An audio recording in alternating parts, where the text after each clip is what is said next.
everybody. I'm finishing up the last two chapters, chapters 10 and 11 of Hocus Pocus Hotel, The Prisoners of the 13th Floor.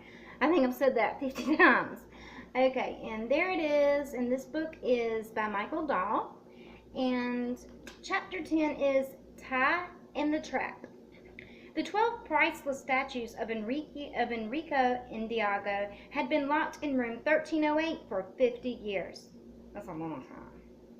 They had been prisoners of the 13th floor. And if Charlie was right about who attacked Tyler and why, it all made sense. It explained why, after 50 years, the statues would now be the target of a shadowy figure. But how could Charlie get the evidence he needed? And how could he tell Annie who he suspected? She would never believe him. Annie shook her head at her friend. "Oh, Cosette," she said, "I just don't think it's a good—" "Tyler!" Annie screamed. Charlie looked up as Tyler Yu walked through the door. He wore the same clothes he did when he was carried out on the stretcher 4 hours earlier. The only thing new about him was a bandage over one eye. Some of his hair was missing at the back of his head. "What are you wimps doing here?" he asked. "Charlie found the guy who attacked you," said Annie. The taller boy smacked his hands together. "Yeah? Well, just give me the dude's name. I'll show him. That freak gave me 6 stitches. Charlie showed Ty the tape, but Ty was not happy. His spiky hair seemed to grow angrier and spikier. "You can't see who it is." "But, I think I might, said Charlie. "Hitchcock," said Tyler. "You solved it again?" "I think so," Charlie said, "but I don't have proof yet." "Do you have evidence?" asked Cosette. She looked worried. "Forget proof," said Ty. "Let's go catch this guy." "You need evidence," said Cosette. "Otherwise, it's just your word against his." "Or hers," added Annie. "It's probably a guy," said Cosette. "It usually is." "Maybe you're right, Ty," said Charlie. Maybe we do catch him, or her, but first we need a trap." When Charlie explained his idea, Ty thought it was genius. The two girls were more skeptical, but it was the only way to get the evidence that Brack needed. Then they started to pull the plan into action. First, they printed out a special message on the computer. The message read, "We are happy to announce that Tyler Yu is back and feels much better. He now remembers a valuable clue he left behind in room 1308. He will be sharing that clue with the police tomorrow, and we hope that Ty's attacker will be found and arrested. Then the residents of the Abracadabra can all feel safe once more." The second step in the trap was to give copies of the message to several people in the hotel. They waited until dinner time, when they knew that people would be busy. Charlie didn't want to meet anyone face to face. Also, preparations for that Saturday night's performance would be in full swing.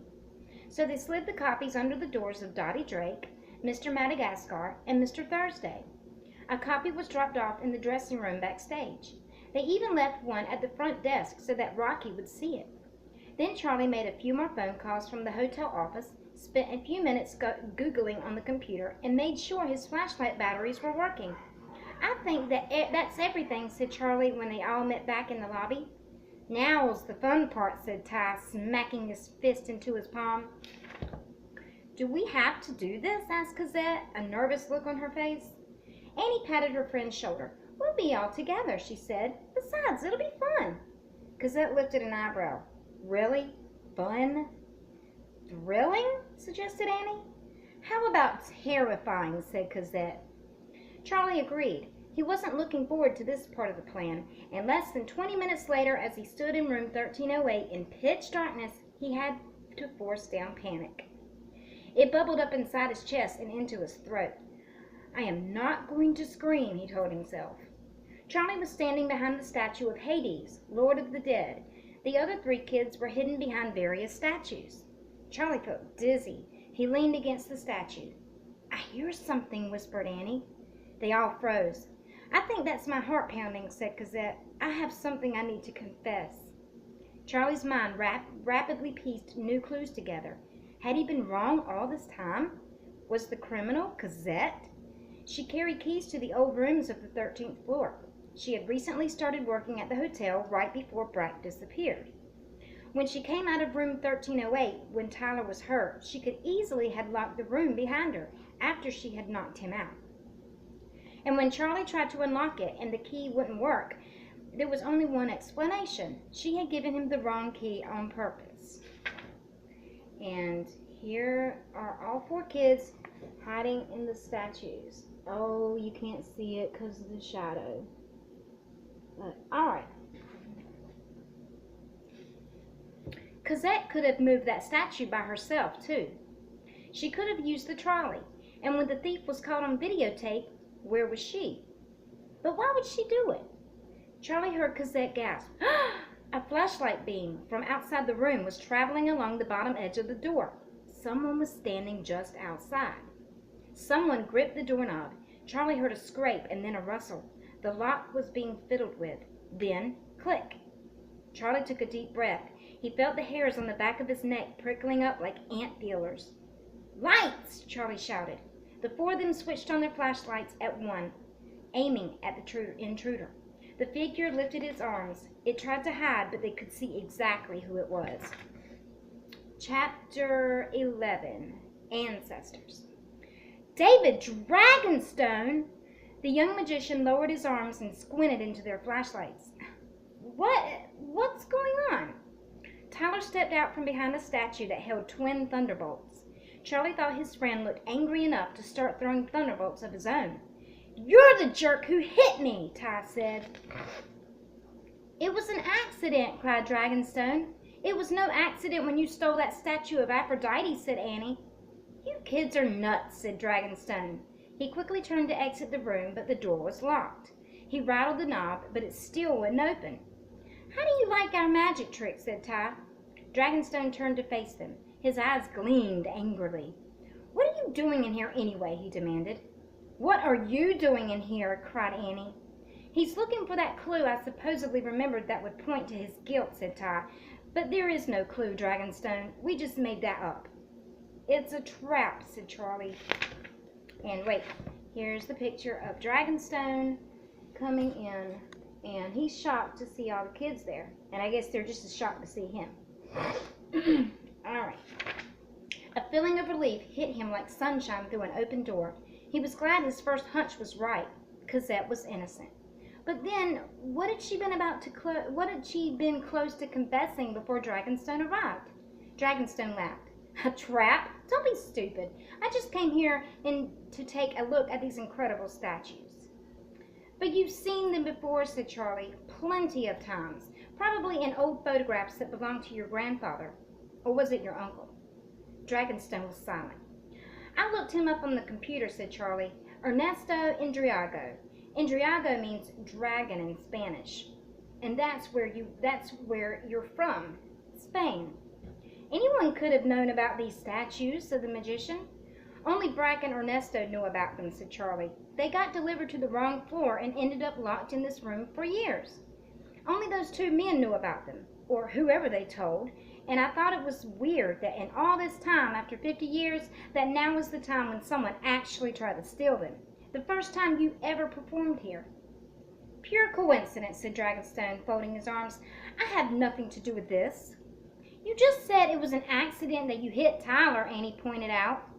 Did I, said Dragonstone? I must have been shocked by the flashlights. I didn't know what I was saying. Besides, he added, it's my word against yours. You have no proof.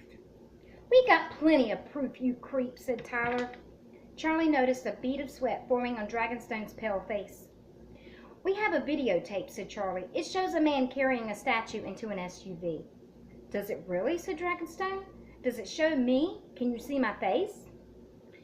You know we can't, said Charlie, because you were wearing a mask. But we did see something. We saw the SUV and we saw the license plate.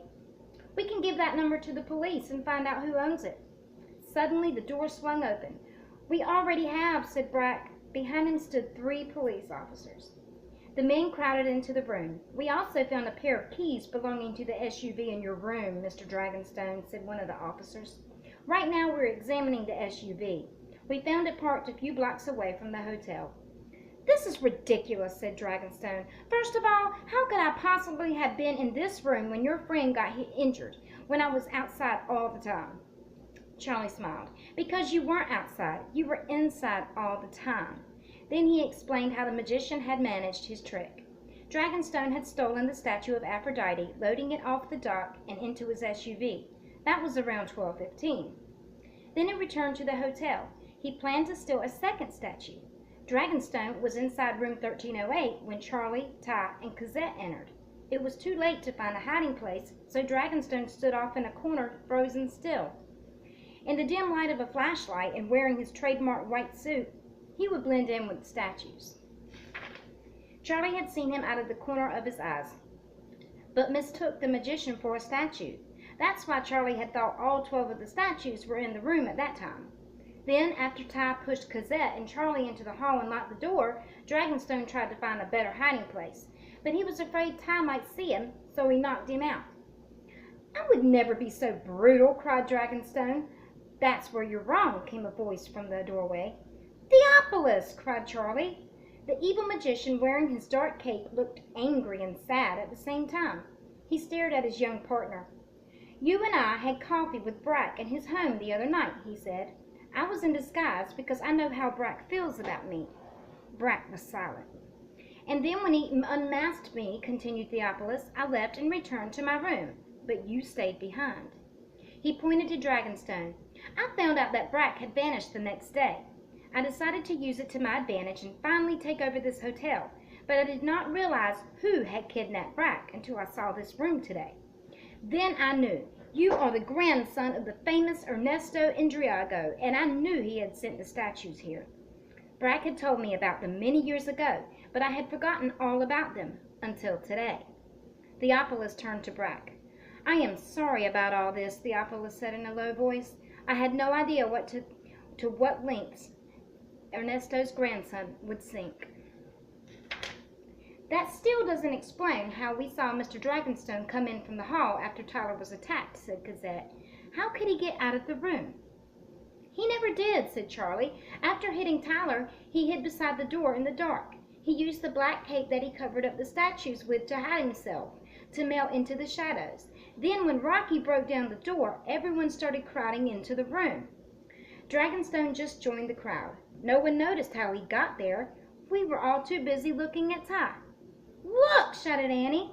She aimed her flashlight at a dark corner of the room near the door. "There's the cape! It's proof!" Then the room burst into chaos. Dragonstone waved his hand and an explosion lit up the room like a firework. People shouted and screamed and ran toward the door, and after all the pushing and shoving and jostling, a police officer cried, "Dragonstone! He's gone!"